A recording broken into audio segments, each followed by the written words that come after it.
Ako si Net OFW dito sa bansang Hong Kong. Kumusta mga langga? Sobrang init po ng panahon kasi bagang mga iinit na mga balita dyan sa Pilipinas. Hello mga langga. Ayun nga po. Matapos nga pong magagahan, ay agad naman na malingki po yung kasama ko sa bahay. At bumili siya ng mga isda. Yan po ang isda na tinatawag na Wong Fai. At yan naman po yung Tai Ngan Kai. At yan naman po ay Tau Fui. Masarap po siya guys. Yan mga po yung pinamili niya. Kasi dyan magluluto po ako ng lunch namin is pansit. Chinese pansit. At ayun nga na po, ang aming oil is peanut oil. Yan ang ginagamit namin. At yan po, nagpe-prepare po ako dyan ng nga choy o bean sprouts saka mga bell pepper. Yan po yung hahalo ko sa pansit. Ang pansit is Ho Fun. Marami silang klaseng pansit pero yung puting white na yan is Ho Fun po yung tawag dyan. Kaya dapat po sa mga magbabalak na mag Hong Kong, yan, matuto po kayong mag-speak ng Cantonese. Lalo na po pag-alaga ninyo is bata or matanda. Ayan, unahin po natin kasi dyan is yung meat. So, namarinate ko na po siya ng oil, sugar, chicken powder, soy sauce, at pepper. Konti-konti lang po guys. Kasi yung mga Chinese, hindi naman po sila mahilig sa maalat at matamis. Tama-tama lang po yung lasa. Pagkatapos po nga natin dyan, halu-haluin nga lang po natin dyan hanggang meet natin yung brown color. Ayan nga po, halo-halo si Inday. Noong una guys, hindi talaga ako marunong magluto, pero syempre sa katagalan, ayan, natutulog si tandang babae. Buti nga po dyan siya natulog para matingnan-tingnan ko siya habang ako po'y nagluluto. Kasi yung kasama ko po, wala po dyan, umalis. Kaya yan. Actually, po siya, nung dumating kasama ko, siya po talaga nagluluto. Ayan. Unahin. At next po natin, ilagay na po natin yung ating sibuyas. Ang sibuyas na red, napakalaki. Medyo matamis-tamis kasi ang lasa niya guys. Kaya yun, yung nilalagay namin.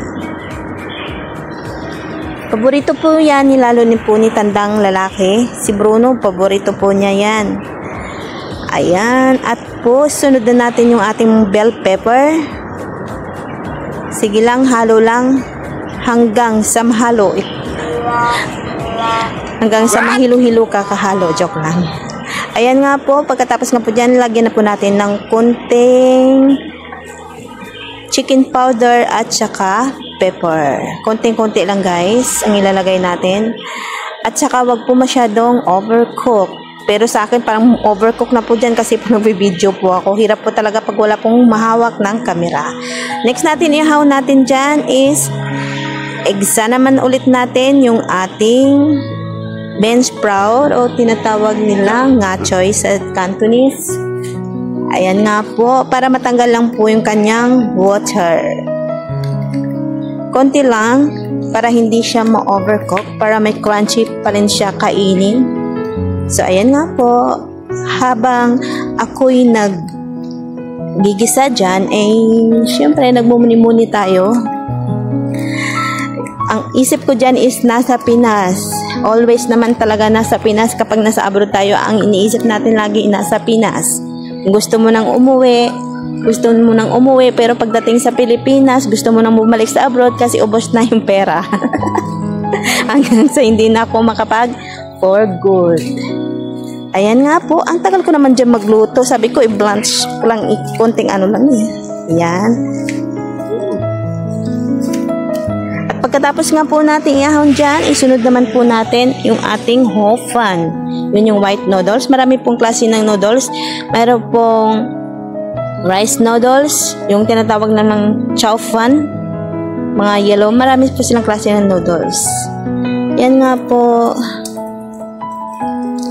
Sinisiparate ko siya guys para ganyan po kami magluto ng pansit dito sa kungkong. Ewan ko lang po sa iba, iba-iba naman po klase ng pagluluto. Kailangan mainit yung mantika bago mo ilagay po yung hofan o yung noodles para hindi po siya dumikit. Kasi po medyo malambot po siya eh. Ayan, at ilagay na po natin yung ating, binili lang po yan ng $10. Marami na po siya guys. Ang 1 kilo is nasa $7. Ganun. At ilagay na po natin. O, tingnan nyo, hindi siya lumidikit, diba po? Pag mainit yung mantika at yung kawali. At yan na nga po, madali na po yan matapos. Hulog-hulog na lang mga sahog-sahog kasi naluto naman yan po yun kanina.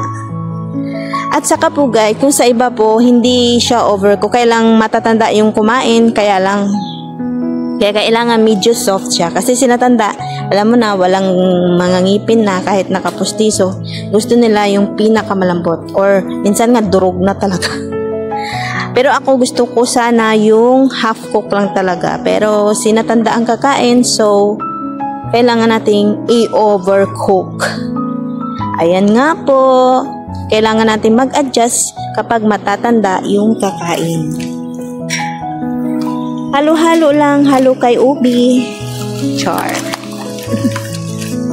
Pasensya na guys, nag-voice record ako habang naglalakad kasama ko si tandang lalaki. Wala ko time kasi mag-record sa bahay kasi walang privacy doon sa bahay kasi minsan sa labas ako nagre-record kapag nasa exercise. Ayun nga po, ihulog lahat ng mga sahog. Yung niluto natin kaninang una. At ang ilagay nga lang po natin dyan is yan, soy sauce. Pwede kayo maglagay dyan mga sweet soy sauce. Yan, 2 klaseng soy sauce nga po dyan. Tsaka mushroom na pampakulay lang naman po. Para magkaroon ng kulay. Para hindi maging maputla. Ayan, wala po naman gaanong lasa yung mushroom. Ayan, konting-konti na lang po at matatapos na. Yan lang po nga po yung lunch nila. Nagluto lang po nga ako ng congee dyan para i-lunch po nila.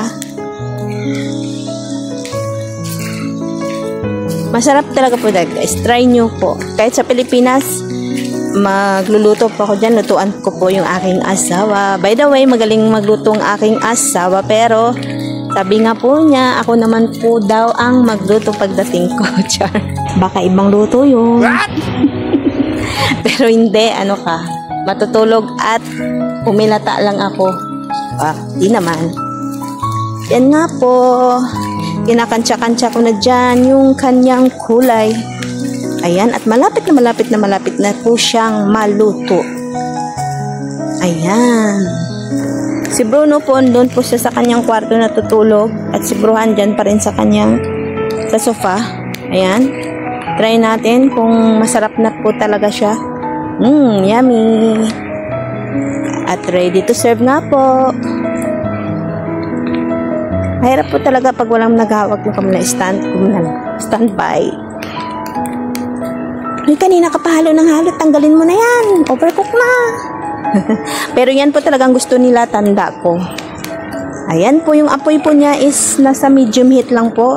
Huwag niyong lakasan yung apoy. Baka na may ma-overcook. Ayan, tapos na po, luto na po siya.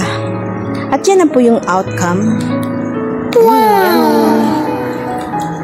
Diba hindi siya overcook? Chor. Sinatanda po kakain, kaya ganyan po. Kailangan latang-lata. At yan, kumain na nga po dyan sila. At niserve ko na si tandang babae na kanyang porridge o lugaw o congee. Kayo na bala kung anong gusto nyo sabihin sa pangalan ng lugaw. Basta sa Chinese is tinatawag nilang pochok. So, ayan na nga po guys. Yan din po yung aking lunch. Hofan din po yan. Pero mayroon siyang water.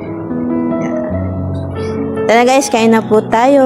Thank you so much for watching until my next vlog. Siya nga pala guys, pansensya na po kayo sa aking voice over. Practice lang po. At saka wala po akong gaanong time sa bahay kasi labas po ako nag-voice over. Bye guys! Thank you so much for watching. Bye! Bye!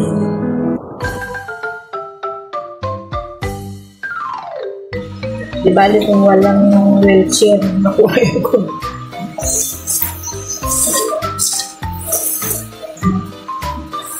Nagrambulan siguro kami tatlo. Hindi na sana kung di na kasi kung siguro nagmamayalan sa pagkuha ng taxi kanina. Okay lang sana kung hindi natitikas yung mga ulo. Kung natitikas ng mga ulo.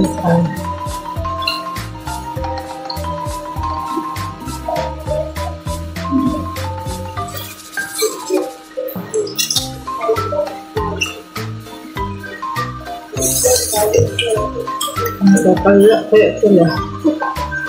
Kaya nga, kahit saan nakakaya ako.